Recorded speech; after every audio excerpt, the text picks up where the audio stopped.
Welcome to my review of London Theatre in 2023.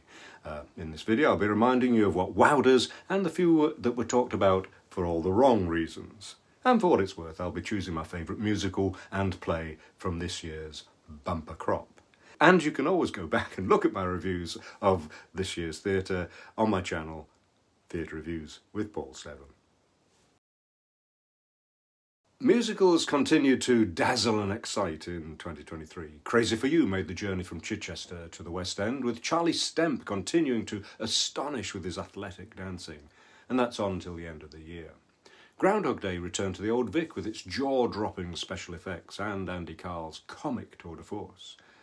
Next to Normal at the Donmar sold out and is off to the West End. La Cage aux Folles didn't put a foot wrong at the Open Air Theatre. Nicole Scherzinger impressed in Sunset Boulevard, in a generally well-received production by Jamie Lloyd, which closes on the 6th of January. Operation Mincemeat snuck up on us all to become the year's best new West End musical, thanks to feverish inventiveness, madcap humour, and a dollop of sentimentality. And it looks like it's going to run and run. Standing at the Sky's Edge, the story of 3 generations of tower block residents was made in Sheffield, moved to the National Theatre, and next year we'll be conquering the West End.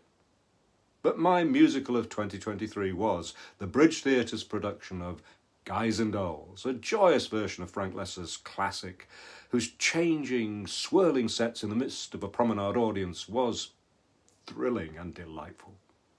And its run continues well into 2024. Anyone who loves theatre must see this show. But what about plays? Every year gives us a reminder of great plays from the past, and this year's best revivals included Accidental Death of an Anarchist, a triumph thanks to the anarchic physical comedy of a Daniel Rigby. Then there was Sheridan Smith shining in a one-woman performance as Shirley Valentine. And always worth reviving is Noises Off, so it was a treat to see Lindsay Posner's fast-moving production popping up in the West End for a limited run. And it will be playing some regional dates in early 2024. The new and wonderful Soho Playhouse brought us Sophie Okonedo's agonising evocation of Medea. At the beginning of the year, audiences at the Almeida Theatre were electrified by director Rebecca Frecknell's version of A Streetcar Named Desire. Brian Friel's Dancing at Lunacy was given a moving version at the National Theatre.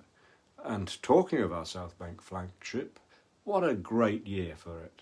Not long ago, the productions were so frequently disappointing that I'd started to think of The Bridge, with its excellent programme, as the National Theatre in exile.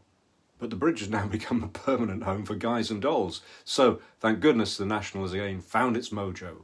Phaedra with Janet McTeer, Lucy Prebble's The Effect with Papa Essiodou and Taylor Russell, Alexander Zeldin's Shocking the Confessions, and the year ends triumphantly with a trio of plays dominated by women, The Witches, The House of Bernarda Alba, and Infinite Life. And the announcement that a woman, Indu Rubasingham, will be the National's next artistic director.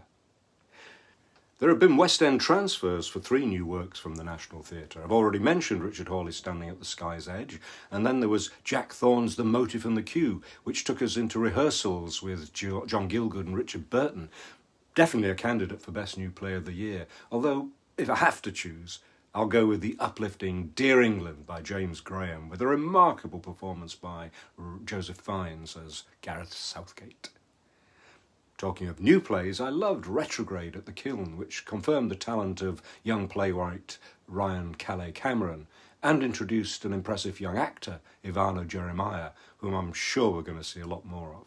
Ben Elton's musical about Twiggy called Close Up at the Menier received some 3-star reviews, but 2 stars from The Times, The Telegraph, The Guardian, The Standard and The Stage, with the latter calling it a tasteless mess. Every year sees big names performing in the West End, but this year there were a number of disappointments. Kristin Scott Thomas and Lily James were praised in Lyonesse, but the play itself received a drumming.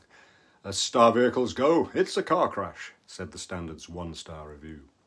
There were a few critical reviews for Lily Allen in The Pillarman, leading her and her director unwisely, in my opinion, to respond rather than sensibly ignoring them. Kenneth Branagh came in for a lot of stick for his King Lear, receiving 1 star from The Observer and the Daily Mail.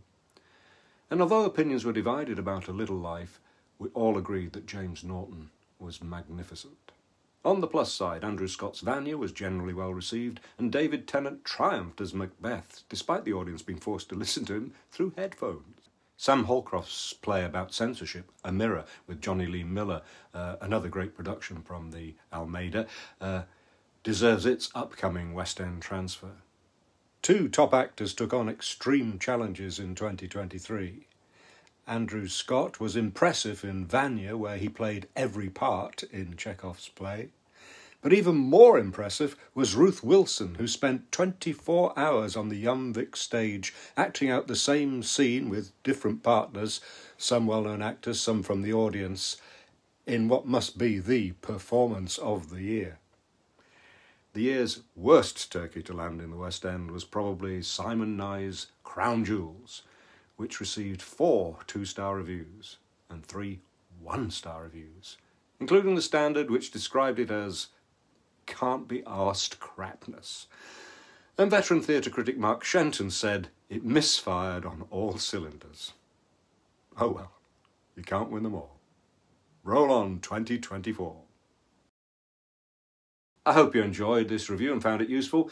If you did, please like, comment, and subscribe to this channel so you'll be the first to know about my future reviews. And if you want to read my reviews, go to Theatre.Reviews. You can also follow me on Threads, X, Mastodon, Instagram, and Facebook. Thank you for watching.